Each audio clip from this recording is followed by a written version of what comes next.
ரத்னவாணி சமுதாய வானொலி. ரத்னவாணி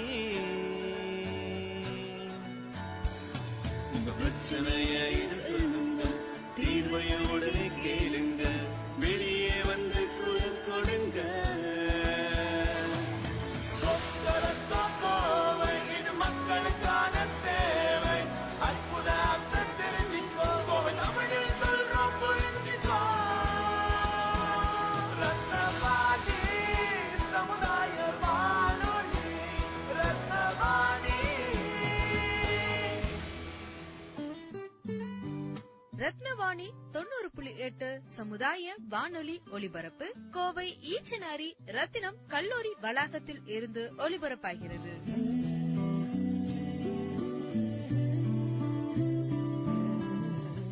வணக்கம். ரத்தினவாணி 90.8 சமுதாய வானொலி, விக்யான் பிரசார் மற்றும் அழகப்பா பல்கலைக்கழகம் இணைந்து வழங்கும் ஆன்றோர்களுக்கான சிறப்பு நிகழ்ச்சி அனுபவ் என்னும் இந்நிகழ்ச்சிக்கு உங்களை வரவேற்கிறோம். வாருங்கள் வாருங்கள் நண்பர்களே, கூடுங்கள் கேளுங்கள் நண்பர்களே. வாருங்கள் வாருங்கள் நண்பர்களே, கூடுங்கள் கேளுங்கள் நண்பர்களே. இளமையில் நாம் செய்ய நினைத்ததை முதுமையில் செய்ய இயலுமே என்று. வாருங்கள் வாருங்கள் நண்பர்களே, கூடுங்கள் கேளுங்கள் நண்பர்களே. ஒன்றாய் கூடி சிந்திப்போம், கேட்போம், மகிழ்வோம். சிந்திப்போம், கேட்போம், மகிழ்வோம். இந்த நிகழ்ச்சியின் கடந்த வார பதிவுகளில் விஞ்ஞான அறிவியல் சார்ந்த அறிஞர்களின் புது அறிவுகளும் அனுபவங்களும், மருத்துவத்துறையில் வல்லுநர்களாக திகழும் மருத்துவர்களின் அறிவுரைகளும் மற்றும் அனுபவங்களும், மேலும் அறிவியல் சார்ந்த பாரதியின் தமிழ் இலக்கிய பங்களிப்புகளை பற்றியும் நமது அனுபவ நிகழ்ச்சி மூலமாக ஆன்றோர்களுக்கு பகிர்ந்து வந்தோம். இனி வரும் தொகுப்பின் மூலம் ஆன்றோர்கள் உட்கொண்ட ஞானமும் அவர்களின் கருத்துக்களும் பின்னூட்டம் என்னும் ஃபீட்பேக் பதிவாக இனி வரும் அனுபவ நிகழ்ச்சிகளில் ஒளிபரப்பப்படும். வணக்கம், என் பெயர் பி.ஜி. சம்பத்குமார். நான் ஒரு சீனியர் சிட்டிசன். கோயம்புத்தூர் ஒரு ஆல்ரவுண்டர் இல்லத்தில் மனைவியுடன் சந்தோஷமாக வசித்து வருகிறேன்.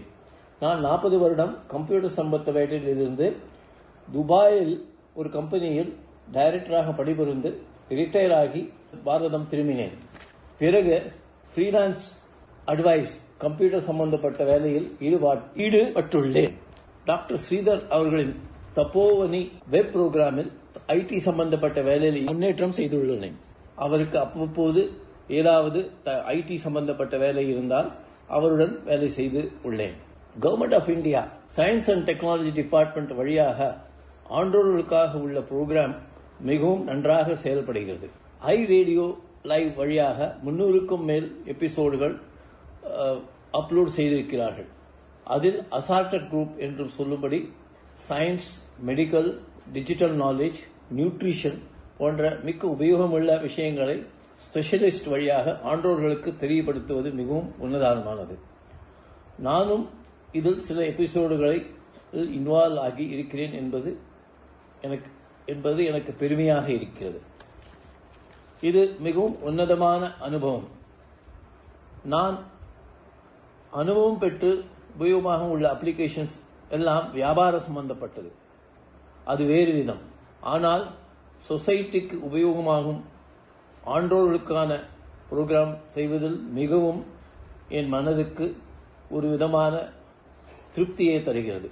இன்று doctor Palaniswami from science centre அவர்களின் ஆன்றோர்களுக்கான நேர்காணல் கேட்டு அதை என்னுடைய கருத்துக்களை ஆஸ் a senior citizen கூறியிருக்கிறேன்.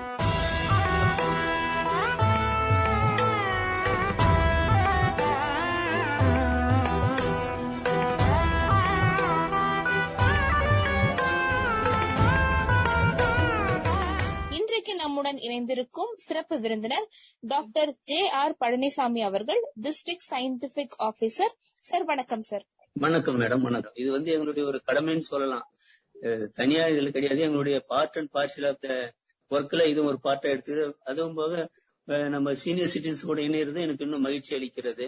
அப்ப படிக்கிற காலத்துல பாத்தீங்கன்னா நம்ம இதுல வந்து திருப்பத்தூர்ன்றது கிராமமா இருந்தா கூட நான் சொல்றது ஒரு 30-40 வருடங்களுக்கு முன்னெல்லாம் இந்த ஸ்கூல்ல சயின்ஸ் சொல்லி கொடுக்கும்போது தன்னை ஆர்வம் வந்து நமக்கு வர்றது சகஜம் தான். அது மற்ற சப்ஜெக்டை விட ஏன் ஆர்வம் வருது அப்படின்னா நம்ம மத்ததெல்லாம் வந்து பாக்குறோம். ஆனா இது நேரடியா வந்து அந்த மாடல்ஸ் வச்சு நம்ம எக்ஸ்பிளைன் பண்றாங்க. டீச்சர்ஸ் வந்து அந்த எக்ஸ்பெரிமெண்ட் பண்ணி காமிக்கிறாங்க. நமக்கு இருந்த இந்த பகுதி தராசை வைக்கிறாங்க, மனித எலும்பு கூட வச்சு சொல்றாங்க, தாவரங்களை பத்தி எல்லாம் அவங்க எக்ஸ்பிளைன் பண்றாங்க. அப்படி பண்ணும்போது நமக்குள்ளே ஒரு ஆர்வம் வருது. மத்ததெல்லாம் வந்து சப்ஜெக்ட்ஸை படிக்கும்போது நம்ம பேப்பர்ல பாக்குறோம், எழுதிடுறோம். ஆனா இது நேரடியா நம்ம பாக்கறதுனால நம்ம அறிவியல் படிக்கணும் ஒரு எண்ணம் இருந்தது. அதே நேரத்துல பாத்தீங்கன்னா அந்த காலத்துல எல்லாம் பாத்தீங்கன்னா நான் ஸ்கூல் டைம் படிக்கிற நேரத்துல எல்லாம் வந்து இந்த சயின்ஸ் சம்பந்தப்பட்ட பொருள் காட்சிகள், இந்த எக்ஸிபிஷன் இல்ல இந்த மாதிரி ஏதாவது பண்ணணும்னா அதுக்கு நாங்க அங்கிருந்து ஒரு 10 கிலோமீட்டர் தள்ளி போய் தான் அந்த டவுன்ல திருப்பத்தூர் பார்க்க வேண்டி இருந்தது.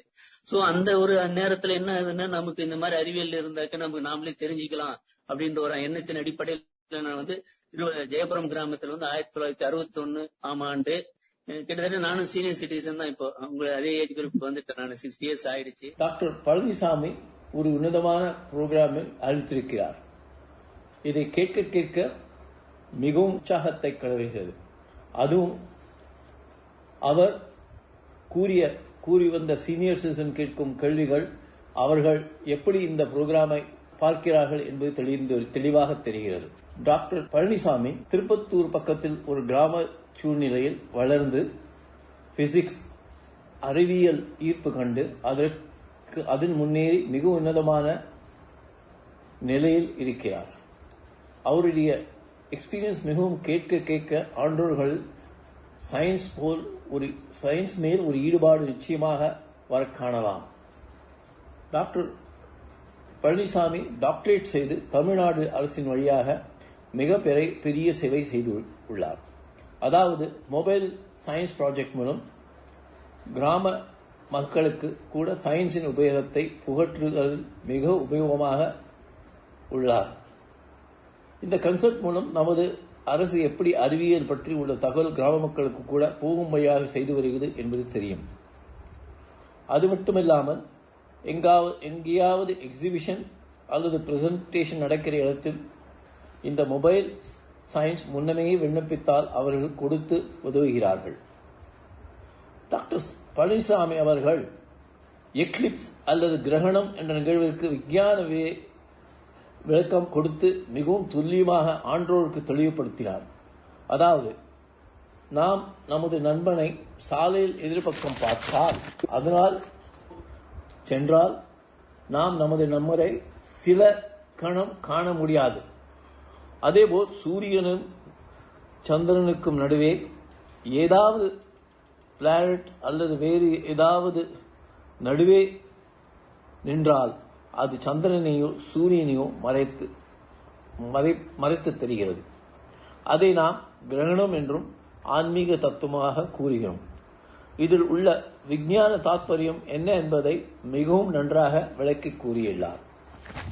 அதேபோல் நமது ஆன்றோர்கள் கேட்ட ஆஸ்ட்ரோபிசிக்ஸ் அஸ்ட்ராலஜிக்கும் உள்ள வேற்றுமை என்ன என்று கேட்டதற்கு டாக்டர் பழனிசாமி அவர்கள் ஆஸ்ட்ரோபிசிக்ஸ் என்பது அந்த பொருட்களை கண்டு அதனுடைய தூரம், பொசிஷன் முதலிய கண்டுகணிக்கப்படுகிறது என்கிறார்.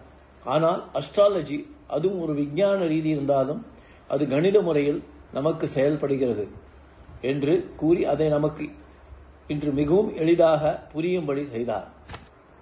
அறிவியல் மையம் அனைவருக்கும் ஒரு சயின்ஸ் சென்டர். இது சயின்ஸ் சென்டர் மட்டுமில்லை, சயின்ஸ் மூலம் மூட நம்பிக்கைகளை விஞ்ஞான ரீதியாக தகர்த்து எதிர்ப்புதான் அதன் நோக்கம். சிலர் தங்கள் இருக்கும் இடத்திலேயே இந்த சயின்ஸ் சென்டர் காண்பித்தால் இன்னும் அதன் உபயோகம் அதிகமாகும் என்று கூற, அதற்கு டாக்டர் இதன் நோக்கம் உங்கள் இருப்பிடத்தில் வருவதில் ஒரு கஷ்டமும் இல்லை, இருந்தாலும் அதற்கு முன்கூட்டியே தாங்கள் விண்ணப்பிக்க வேண்டும் என கூறுகிறார். இதை எவரவர்களுக்கு தங்கள் இருப்பிடத்திற்கு பக்கத்திலோ அல்லது பள்ளிக்கூட பக்கத்திலோ காலேஜ் பக்கத்தில் வேண்டுமென்றால் அவர்கள் இதை புரிந்து கொண்டு சயின்ஸ் சென்டர் அவர்களுக்கு விண்ணப்பிக்கலாம். சயின்ஸ் எக்ஸிபிஷன் பள்ளிக்கூடத்தின் விண்ணப்பம் வருகிறது. அதாவது சயின்ஸ் டே போன்ற நாட்களுக்கு சயின்ஸ் என்ற இந்த எக்ஸிபிஷனை கொண்டு சென்று மக்கள் மத்தியில் சயின்ஸ் பற்றிய பரப்புவதில் மிக்க உபயோகமாக உள்ளது என்றும் கூறினார். ஆன்றோர்கள் நன்றாக கலந்துரையாட கேள்விகள் கேட்டு அதற்கு தகுந்த பதில் டாக்டர் அவர்கள் அளித்ததால் இந்த எபிசோட் மிகவும் நன்றாக நடந்தேறியது. இம்மாதிரி புரோகிராம் சயின்ஸ் அண்ட் டெக்னாலஜி வழியாக இன்னும் வெவ்வேறு விதத்தில் ஒளிபரப்பினால் மக்களுக்கு மிக உபயோகமாக இருக்கும் என நினைக்கிறேன். என்னை கேட்டால் டிவி சேனல்கள் கூட தங்கள் ராசி பலன் போன்ற ஒலிபரப்பை மூட நம்பிக்கையில் இருந்து வெளிவந்து விஞ்ஞானம் பற்றிய அறிவுபூர்வமாக நல்ல விஷயங்களை ஒளிபரப்பினால் மக்களிடையே போய் சேரும். அதே மாதிரி ரத்னவாணி போன்ற FM சேனல்களும் தங்கள் ஒத்துழைப்பால் மேலோங்க ஆன்றோருக்கு சேவை செய்யும் பணியை தொடரும் என்று எண்ணி எதிர்பார்க்கிறேன்.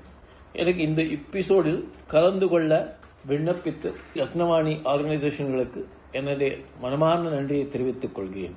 நன்றி, வணக்கம்.